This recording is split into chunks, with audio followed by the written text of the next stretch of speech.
Halo teman-teman, selamat malam semuanya. Senang sekali bisa berjumpa lagi dengan teman-teman semua malam hari ini. Bisa menyapa teman-teman juga bersama dengan kami di live Instagramnya Sabdayut. Puji Tuhan. Hari ini tentu aku nggak sendirian ya teman-teman. Akan ada beberapa rekan-rekanku yang akan menemani aku ngobrol-ngobrol. Mungkin segera aku akan coba invite mereka. Oke, jadi tema minggu lalu bahasa ibu adalah bahasa hati. Aku sedikit spill ya teman-teman, di mana bahasa ibu itu bisa kita manfaatkan, kita gunakan untuk melakukan pelayanan penjangkauan untuk menjangkau suku-suku yang masih terabaikan atau masih belum mendengarkan berita Injil. Nah, oleh sebab itu malam ini kita mau ngebahas reach the unreached. Nah, seperti itu. Menarik ya.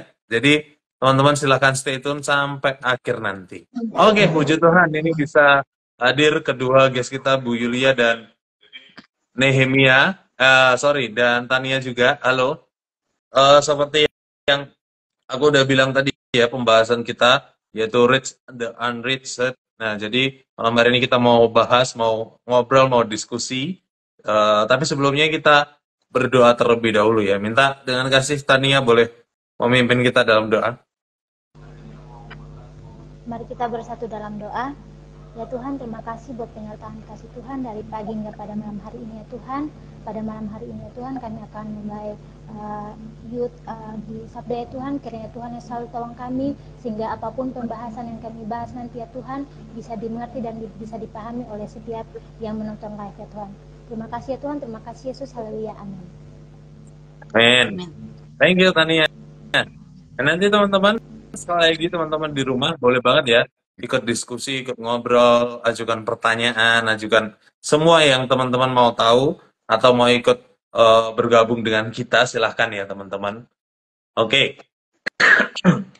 Nah teman-teman di rumah pasti pernah mendengar nih istilah pelayanan misi di gerejanya masing-masing, pernah tuh pasti digaungkan atau bahkan diajarkan juga pelayanan misi, atau mungkin nonton dari video-video yang seliwerangan, atau juga diputar di gereja terkadang kan video-video misionaris yang melakukan pelayanan misi. Dan setahu nih teman-teman, pelayanan misi itu hubungannya tuh dengan misionaris tadi ya, misionaris yang diutus gereja untuk pergi ke daerah-daerah tertentu, daerah-daerah terpencil, bahkan suku-suku yang terabaikan mungkin, dan masih banyak lagi lah yang dijangkau. Tujuannya untuk mengenal Kristus. Mereka diutus ke sana, tinggal di sana, hidup dengan mereka, dengan daerah tersebut atau suku tersebut, dan tujuannya adalah memenangkan atau memberitakan Injil. Mereka terus di sana dalam jangka waktu yang mungkin bisa dibilang cukup lama.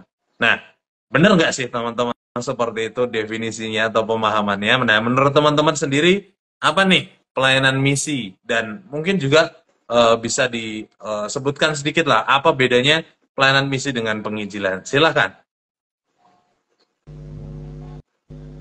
Oke, kalau menurut saya Kak, pelayanan misi itu adalah upaya di mana untuk menyampaikan kabar baik atau ajaran-ajaran kekristenan kepada suku-suku tertentu, suku-suku tertentu. Nah, ini bisa dilakukan dengan berbagai cara seperti melalui pendidikan, sosial, kesehatan, dan bantuan kemanusiaan. Sedangkan penginjilan itu merupakan bagian dari pelayanan misi, tapi lebih berfokus pada bagaimana mengajak orang-orang untuk mengajak orang-orang untuk percaya kepada Yesus Kristus, gitu Kak. Ya, ya ada tambahan dikit dari apa yang tadi udah Tania bilang ya. Memang pelayanan misi dan penginjilan tuh ada overlappingnya gitu. Tapi kalau pelayanan misi mungkin aku ingat ya dari Matius 28 ayat 19-20 kan, kita harus pergi gitu ya, pergi menginjili dari mana Yerusalem ke Samaria, ke Yudea, dan sampai ke ujung bumi gitu kan. Nah, itu kelihatan kalau itu ada jarak geografis yang atau tempat geografis yang berbeda, dan juga kalau dari Yerusalem ke Samaria itu budayanya juga udah beda gitu ya. Jadi pelayanan misi seringkali menjadi pelayanan yang dilakukan secara lintas budaya, lintas bahasa, dan juga lintas geografis, jelas, dan juga lintas agama. Jadi walaupun ada kesamaan dengan penginjilan ya, sama-sama memberitakan Injil supaya orang terima Yesus, tapi ada metode atau cara yang berbeda gitu dengan misi. Ya. Ya. Oke, kalau aku ya, menurutku tentang misi dan penginjilan ini kalau dari pelakunya itu beda. Kalau misi kan misionaris, kalau penginjilan kan evangelis gitu. Jadi ada nama yang berbeda di sini itu. Terus juga sama tadi yang disampaikan Ibu Yulia tentang metode. Jadi metode yang dilakukan ataupun yang dikerjakan dari kedua misi dan penginjilan ini.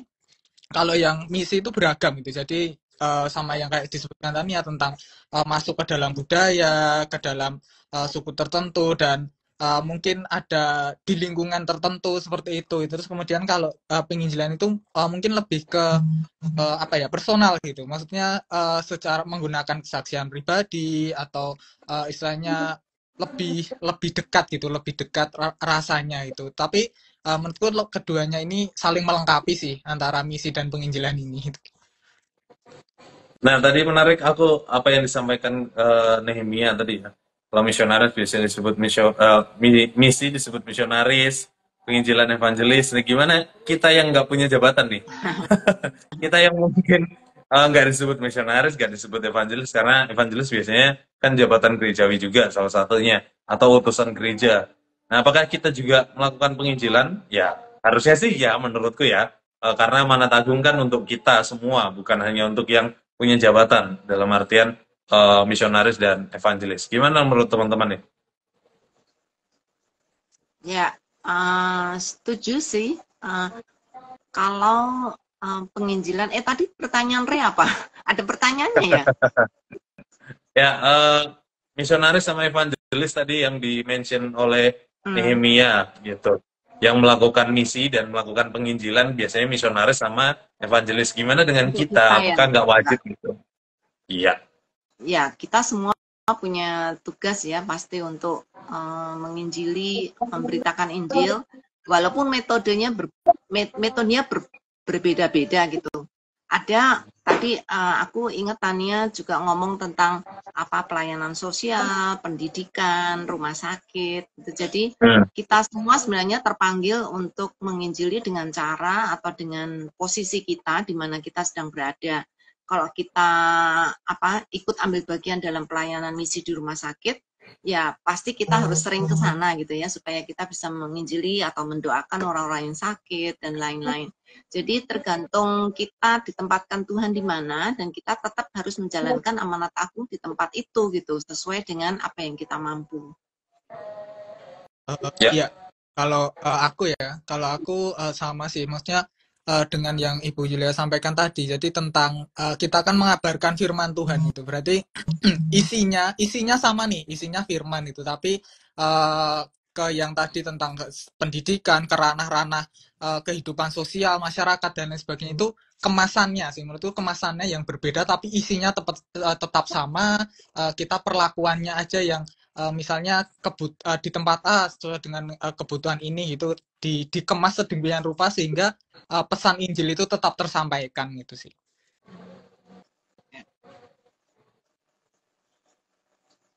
Masih termute, Tania. Oke Kak, jadi pelayanan misi itu berarti kita harus pergi ke suatu daerah atau suku tertentu ya Kak. Kita harus melakukan itu secara onsite. Nah, sekarang kan zamannya sudah digital. Bisa nggak kalau pelayanan misi itu dilakukan secara digital? Ya, tentu saja bisa ya. Pelayanan misi sekarang ada yang disebut sebagai pelayanan misi digital. Jadi pelayanan yang kita lakukan untuk mereka yang ada di dunia maya gitu ya, karena saat ini kan banyak banget orang yang sebenarnya lebih banyak hidup di dunia maya, khususnya anak-anak muda. Jadi makanya ada pelayanan misi digital, karena kita sadar bahwa banyak orang juga banyak orang di dunia maya itu juga mencari Tuhan.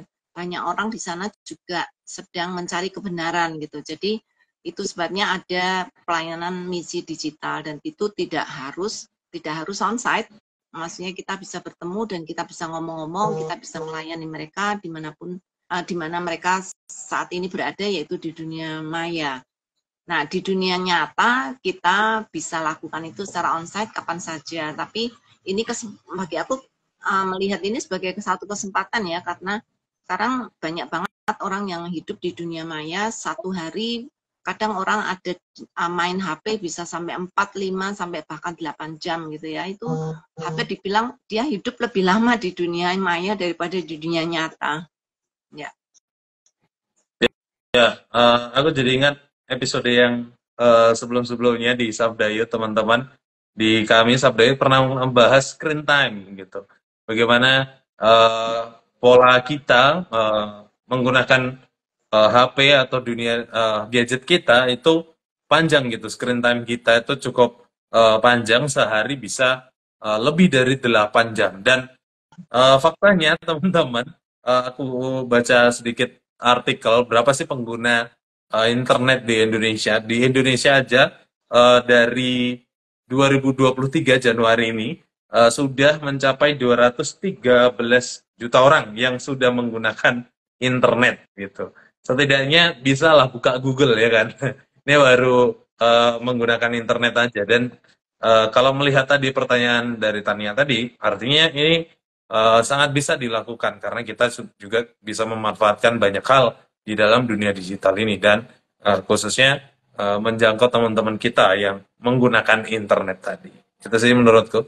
Ya, kalau aku juga setuju ya tentang bagaimana ada ketimpangan gitu. Maksudnya tentang kehidupan nyata dan kehidupan maya itu ada perbedaan gitu tadi. Jadi tentang screen time ataupun tentang bagaimana kita lama men-scroll HP atau layar kita itu pun juga ada penelitiannya gitu. Jadi setiap hari bukannya naik ataupun flat, tapi terus ada nilai ada peningkatan gitu. Ada peningkatan yang itu membuktikan bahwa memang pengguna media sosial itu ataupun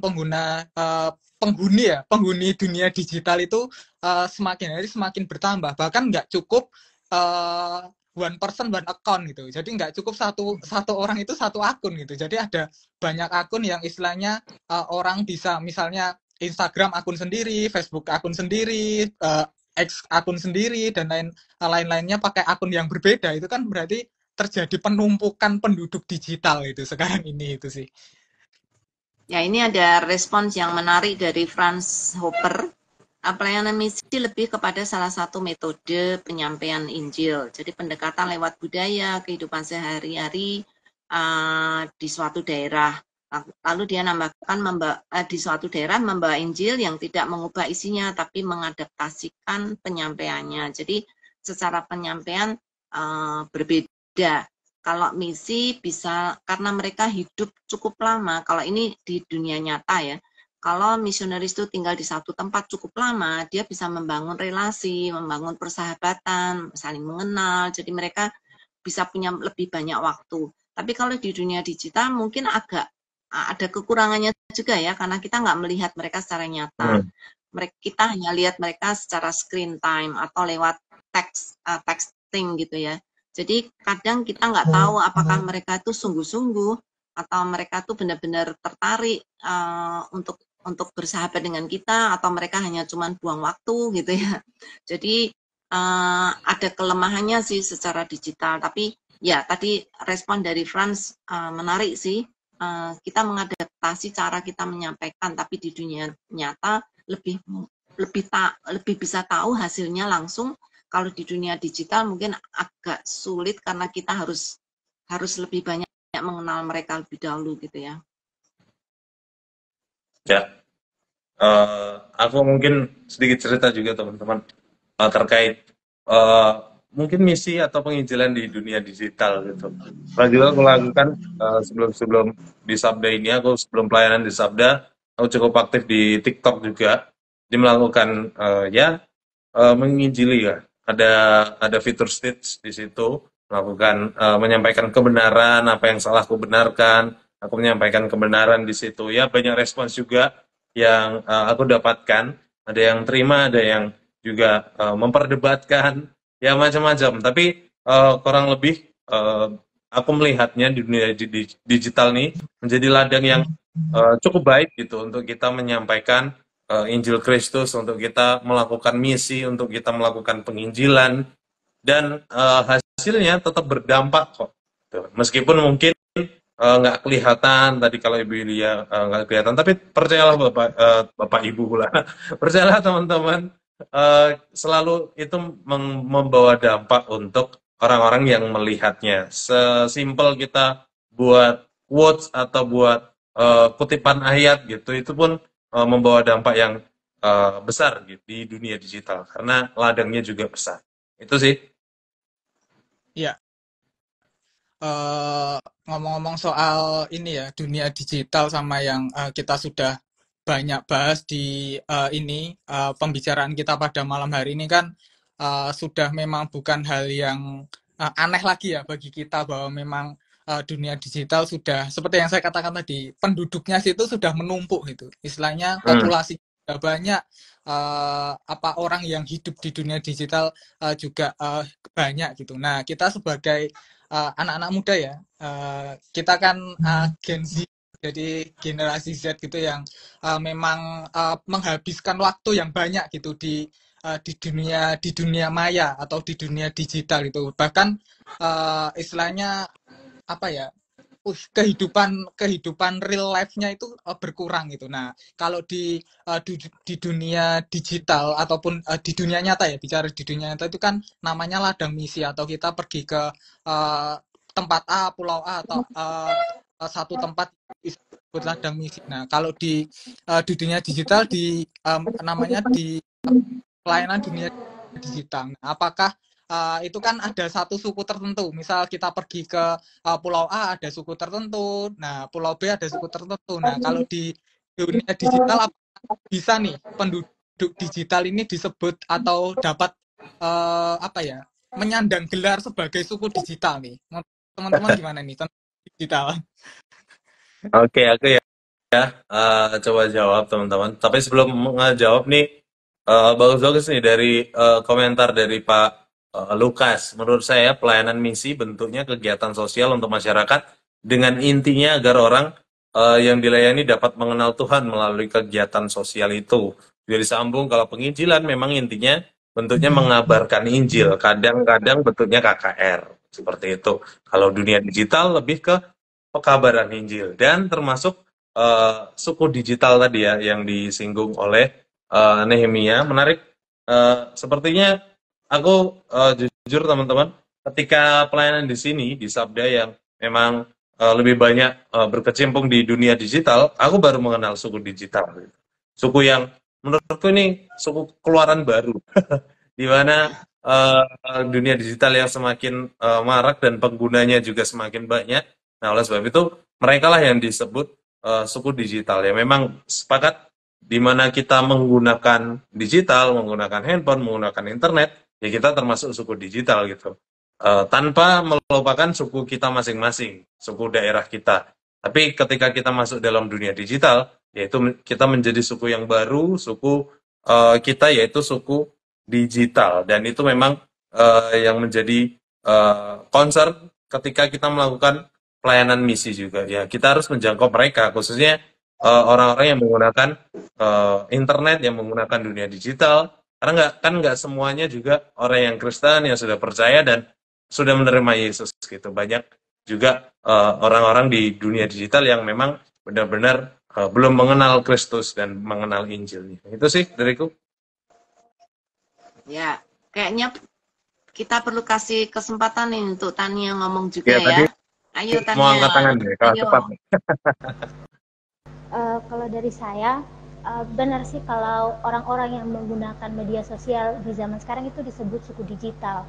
Nah, karena mereka dalam keseharian mereka mungkin menghabiskan waktu yang cukup banyak di media sosial gitu. Nah, mereka juga itu perlu dijangkau gitu Kak, karena dari mereka mungkin belum sepenuhnya mengenal Kristus gitu kan.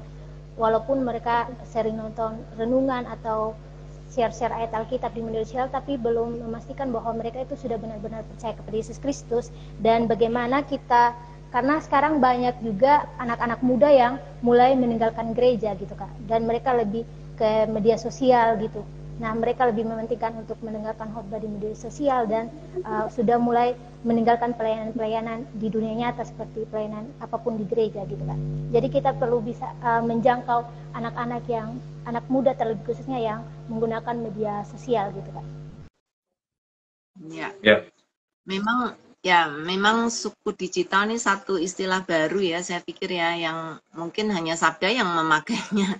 Tapi namanya suku kan biasanya ada di satu lokasi, kemudian ada punya budaya, kemudian juga punya punya bahasa yang beda. Kalau aku melihat sih memang cocok sih, karena ada ladang misi digital, jadi pasti ada suku digital juga. Ya. Oke, aku ya teman-teman. Nah, sepakat sekali.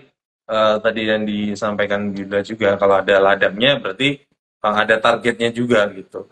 Yaitu suku digital yang memiliki bahasa baru, budaya baru, di mana budaya kita kan biasanya tegur sapa, kalau di suku digital lebih ke komentar, lebih nggak pakai, bisa dibilang lain lah dengan dunia nyata gitu. Atau juga ketika kita bicara dengan bahasa, kalau di suku digital biasanya bahasanya lebih disingkat-singkat, ya kan? Kalau di dunia nyata kita bilang thanks, ya thanks gitu. Kalau di dunia digital atau suku digital biasanya bisa lain lagi. Contoh juga yang sepele, kalau kita ketawa kan ya ketawa aja gini ya.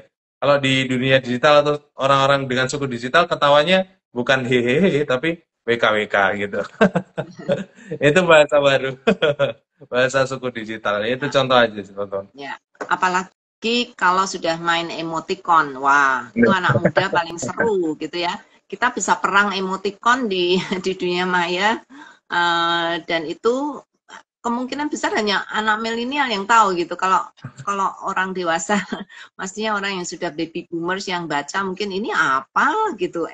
Emoticon yang terus menerus itu ternyata membentuk satu ungkapan kah atau satu pemikiran kah, dan itu hanya anak-anak muda yang tahu gitu ya. Ya, kalau sorry nyambung dikit Bu. Kalau baby boomers biasanya emoticon yang sering dipakai cuman ini. Yap.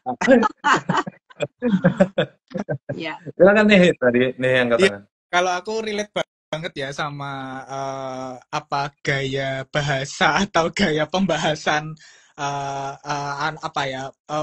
di media sosial ataupun di dunia digital sekarang ini, bahkan hebat-hebat itu, maksudnya berkaitan dengan emoticon, kita itu dengan emoticon aja bisa membaca ekspresi seseorang gitu. Jadi itu kan emoticonnya flat, misal lagi chattingan sama teman, terus teman mengirim reaction atau mengirim emoticon, stiker dan lain sebagainya, itu bisa instingnya kuat gitu, oh ini teman saya lagi ini, tapi kan itu tetap hanya asumsi itu sih, enggak real, tapi tetap kalau ngobrol sih enak secara real gitu. Tapi kalau di dunia digital kan itu ya mau nggak mau gitu, karena sudah terjun sebagai suku digital dan komunikasinya juga kebanyakan di digital gitu sih. Ya, ini kita sambung dengan Pak Lukas ya, yang masih tadi memberi komentar lagi. Kalau pelayanan sosial melalui digital bisa juga misalnya kesehatan atau yang lain, tetapi ujungnya agar Tuhan dimuliakan. Misalnya di kesehatan kita menganjurkan dukung dalam doa. Ya, kalau perlu, terus tadi masih nyambung nih kayaknya, tapi kok udah berhenti. Ini Pak Terans juga yang dari Malaysia. Menurut pendapat saya, anak-anak milenial dapat dikatakan sebagai bagian dari suku digital. Anak-anak milenial tumbuh dan hidup di era digital dan penuh dengan teknologi seperti internet, smartphone, dan lain-lain. Ini ada banyak nih, udah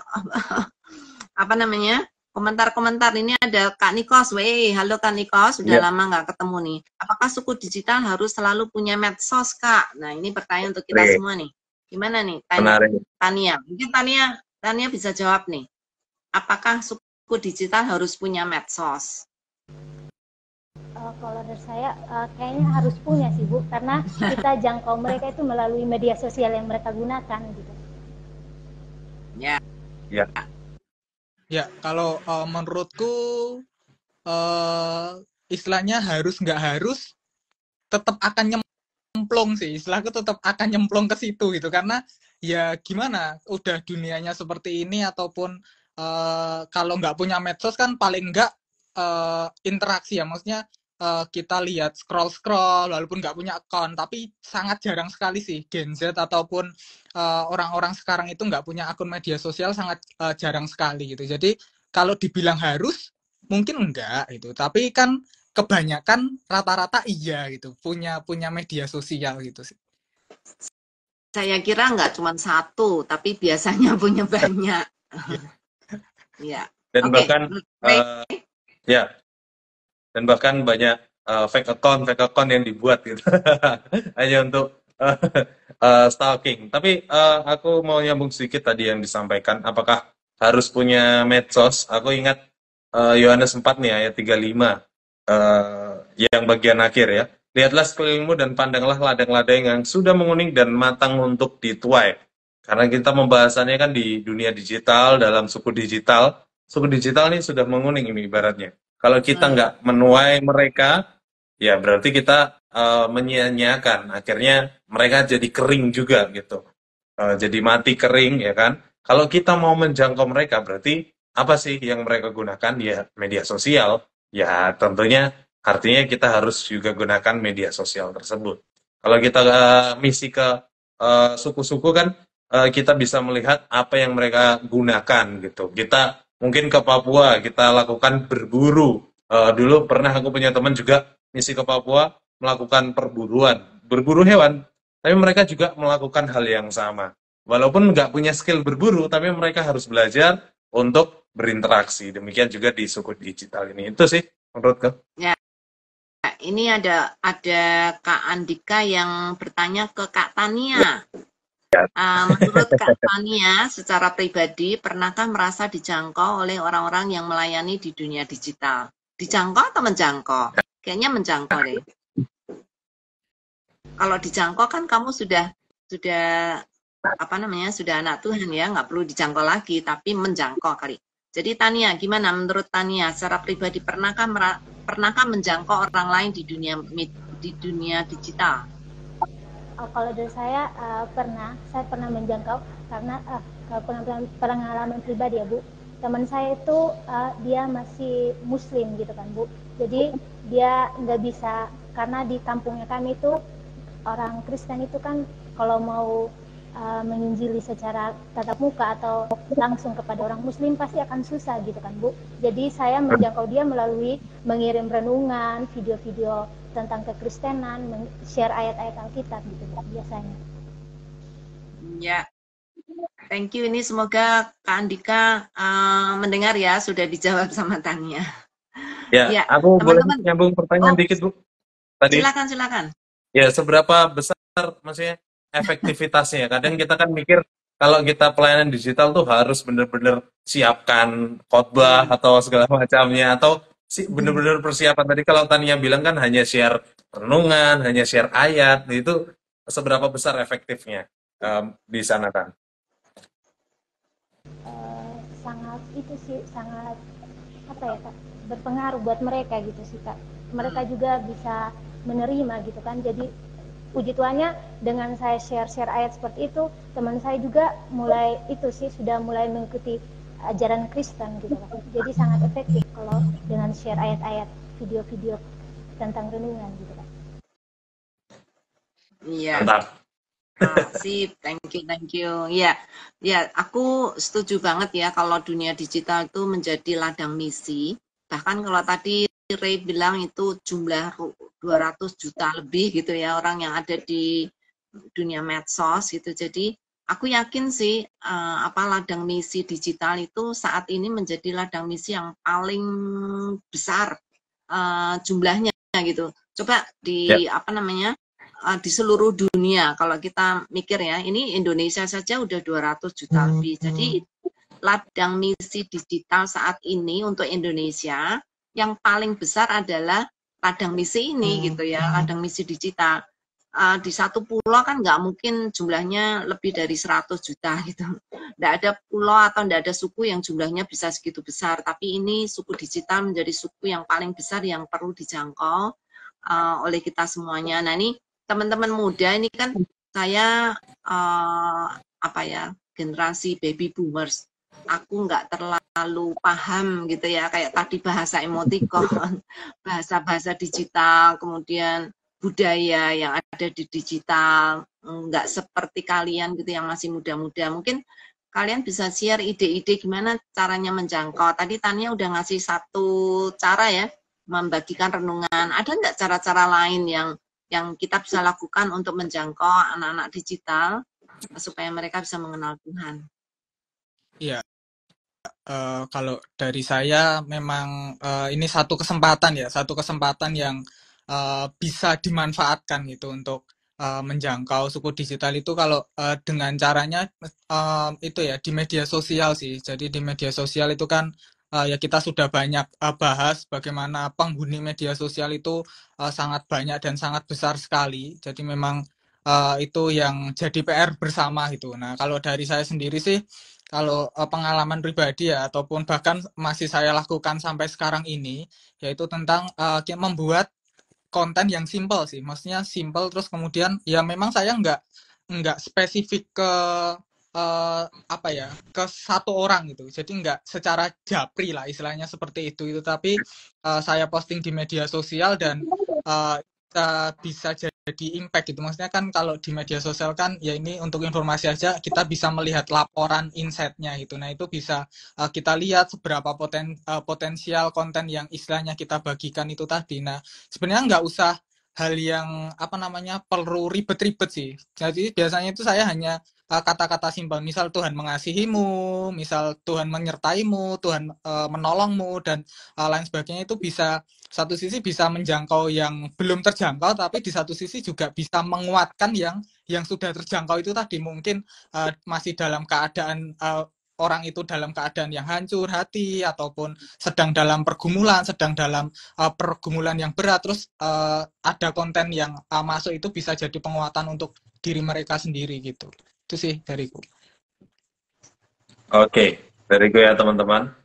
Aku mau melihatnya lebih ke mungkin di balik layar atau sebelum eksekusinya. Kalau mau menjangkau dan kita sudah terjun ke situ, kita lihat sih kebutuhan setidaknya di followers kita. Followers kita tuh rentang usianya berapa, terus itu akan menentukan gaya bahasa kita nanti ketika membuat konten atau membuat renungan atau apapun lah. Jadi kita lihat seperti itu dan itu menjadi pertimbangan. Atau kalaupun kita nggak melihat followers kita tentukan target pasar kita. Kita mau menyasar siapa sih sebetulnya gitu, rentang usia ke berapa. Kalau itu sudah pakem, nanti kita bisa kembangkan dengan sesuai kebutuhan yang ada. Contohnya di zaman sekarang tuh banyak yang kena bahasanya, boleh nih, kalau kita kan suku digital nih. Kalau aku mau gunakan bahasanya juga penyakit digital. Dan spesialnya penyakit digital pernah dibahas di Sabda Youth juga, teman-teman. Jadi silakan kunjungi di live.sabda.org atau di IG-nya Sabda Resources. Scroll aja sampai nemu brosurnya penyakit digital. Kunjungi. Nah, itu menarik karena banyak ternyata di dunia digital tuh menimbulkan penyakit dalam tanda petik ya. Tentunya itu bisa menjadi sarana tadi tuh untuk penyembuhan atau healingnya bisa juga, atau juga bagaimana kita menjadi tempat yang nyaman untuk teman-teman suku digital tuh curhat, sharing dan segala macam. Ya, aku pikir itu bagus banget ya.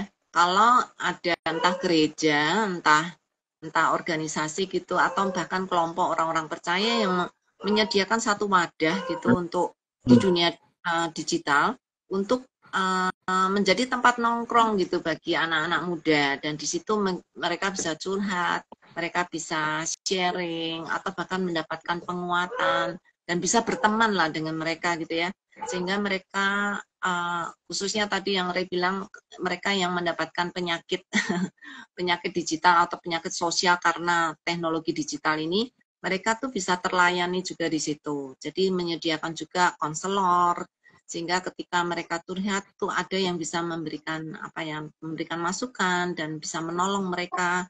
Bagus sih, aku nggak tahu sudahkah ada banyak gereja yang membuka pelayanan seperti itu gitu untuk anak-anak muda. Ya. Silakan Tania tadi angkat tangan. Oke Kak, kalau dari saya tadi tentang ide-ide itu untuk menjangkau suku digital, ya kita bisa lakukan itu sih Bu, melakukan video, men-share video-video pendek tentang ayat Alkitab di media sosial, atau juga kita bisa lakukan persekutuan secara online gitu, seperti yang dilakukan oleh Sabda kan AYOPA gitu kan. Jadi kita bisa melalui itu kita bisa menjangkau suku-suku digital saat ini. Nah, itu serupa dengan komentar Pak Terans nih, membuat video pendek di medsos dengan firman beserta bagi tafsiran yang mudah difahami semua golongan umur. Itu juga menjadi ide menarik. Atau bahkan teman-teman kalau sering melihat Sabda Youth ya, ini juga jadi konsep untuk teman-teman bisa lakukan gitu, untuk kita ngobrol aja gitu, diskusi aja gitu, santai. Karena anak-anak muda tuh zaman sekarang lebih suka ngobrol gitu. Lihatlah di YouTube, podcast-podcast yang berjam-jam, itu banyak penontonnya. Artinya kan mulai tuh bergeser ke gemarannya. Kalau untuk yang memang benar-benar deep talk atau yang memang obrolannya memang berbobot, itu pasti ditonton seberapa lama pun video itu. Itu sih. Ya, banyak sih ya kalau aku lihat ya di TikTok atau walaupun aku sebenarnya nggak punya akun TikTok, tapi kadang-kadang kan ada banyak orang yang share di grup-grup gitu ya.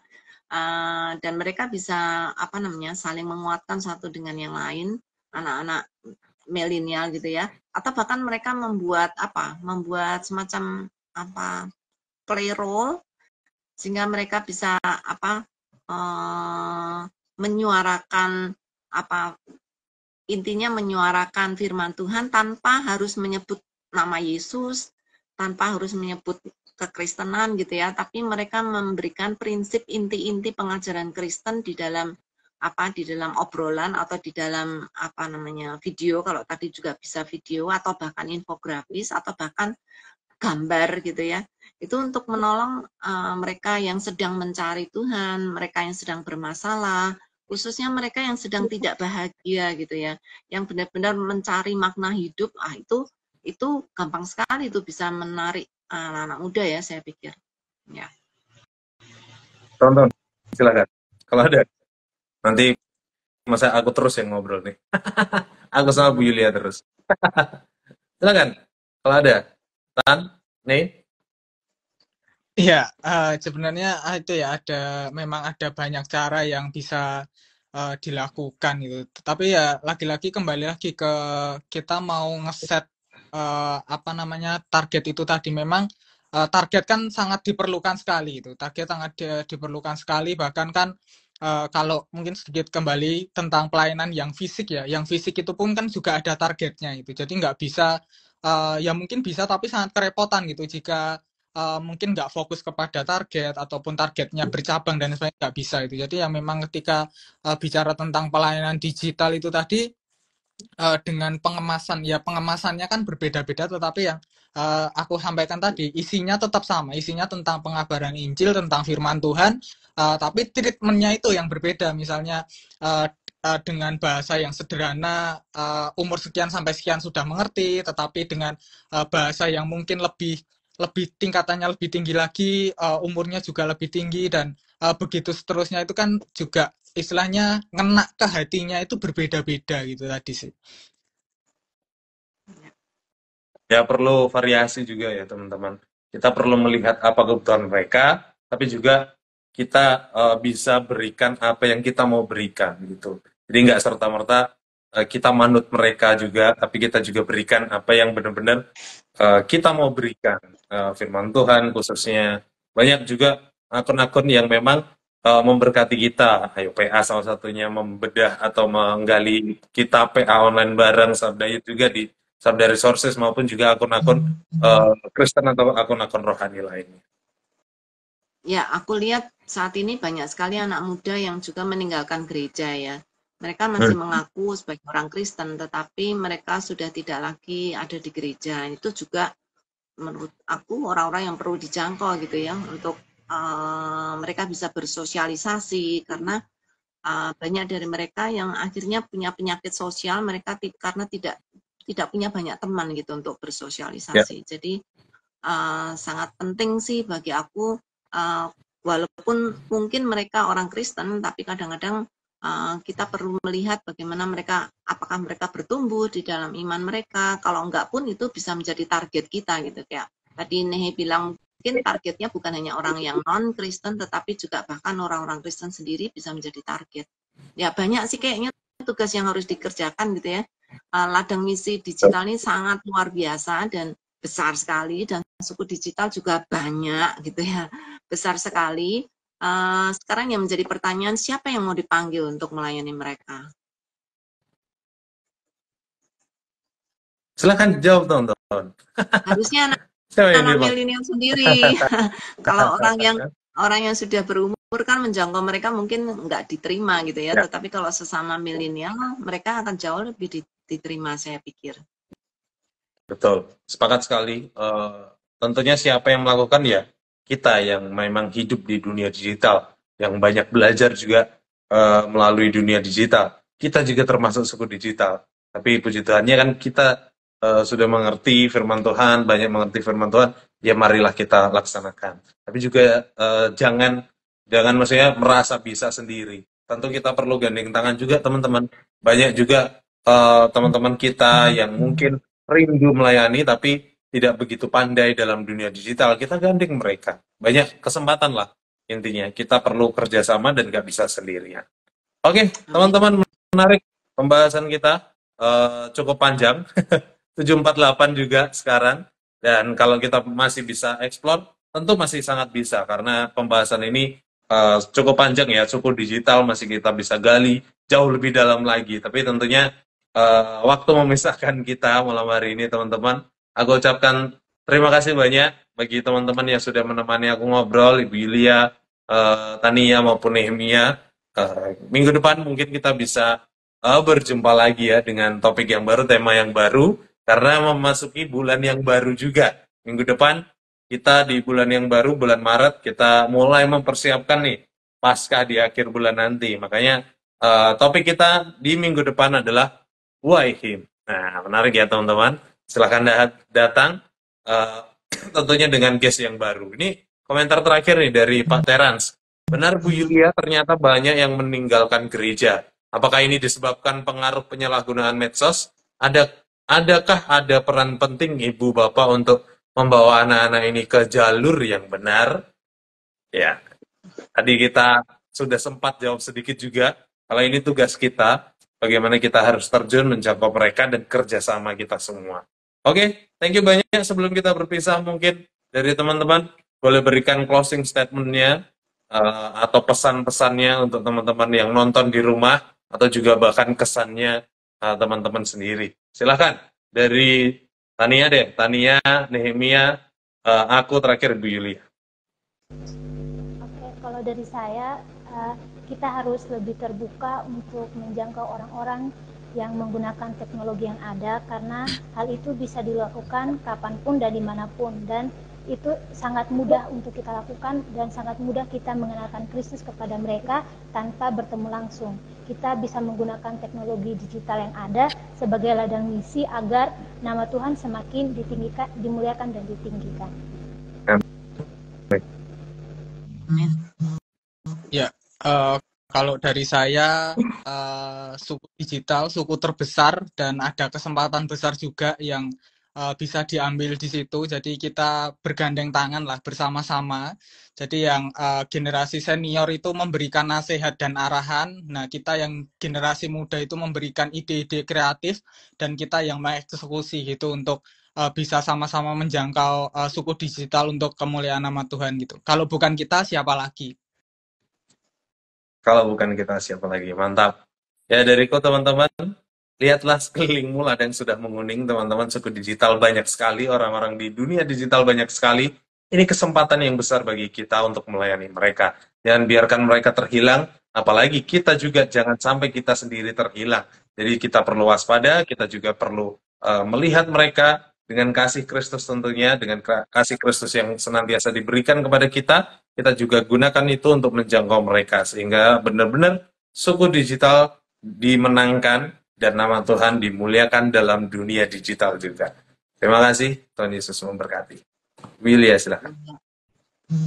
Ya, teknologi membuka kesempatan baru untuk kita bisa melayani, terkhusus melayani mereka dari generasi muda. Mereka adalah orang-orang yang perlu dimenangkan supaya mereka bisa bukan hanya bisa hidup dengan benar sesuai dengan yang Tuhan kehendaki, tetapi juga mempersiapkan mereka menjadi pemimpin-pemimpin atau masa depan gereja. Karena itu anak muda perlu dimenangkan supaya mereka boleh menjadi generasi penerus bagi gereja. Amin. Thank you banyak sekali lagi Bu Yulia, Tania, dan Nehemia, thank you. Dan teman-teman di rumah, thank you sudah menonton Sabda Youth sampai akhir, dan terima kasih juga sudah ikut berdiskusi, memberikan komentar, pertanyaan, maupun juga tanggapannya. Thank you banyak. Minggu depan, sekali lagi, kita hadir di hari yang sama, hari Selasa, di jam yang sama, jam 7 malam, dan kita akan membahas topik Wahim. Silahkan hadir, silahkan follow Sabda Resources untuk supaya teman-teman tidak ketinggalan informasi terkait Sabda Youth, serta konten-konten yang menarik lainnya. Thank you banyak. Kita tutup dalam doa ya teman-teman. Nehemia boleh berdoa. Ya, mari kita bersatu dalam doa. Tuhan, kami ucap syukur untuk kesempatan malam hari ini kami boleh mengobrol Tuhan banyak hal tentang pelayanan untuk dunia digital. Tolonglah setiap kami Tuhan untuk terbeban untuk sama-sama melayani suku digital, suku terbesar, dan di situ juga kami melihat kesempatan yang besar, melihat ladang yang besar juga untuk kami tuai bersama Tuhan untuk kemuliaan nama-Mu Tuhan, yang tolong untuk setiap kami dan semua orang percaya lainnya, semua generasi bisa sama-sama bergandeng tangan untuk menjangkau suku digital ini Tuhan. Terima kasih kami sudah selesai malam hari ini untuk Instagram Live. Kiranya juga Tuhan yang memberkati setiap kami, dan kiranya acara ini bisa menjadi berkat untuk sesama. Amin. Thank you banyak teman-teman. Sampai ketemu. Tuhan memberkati.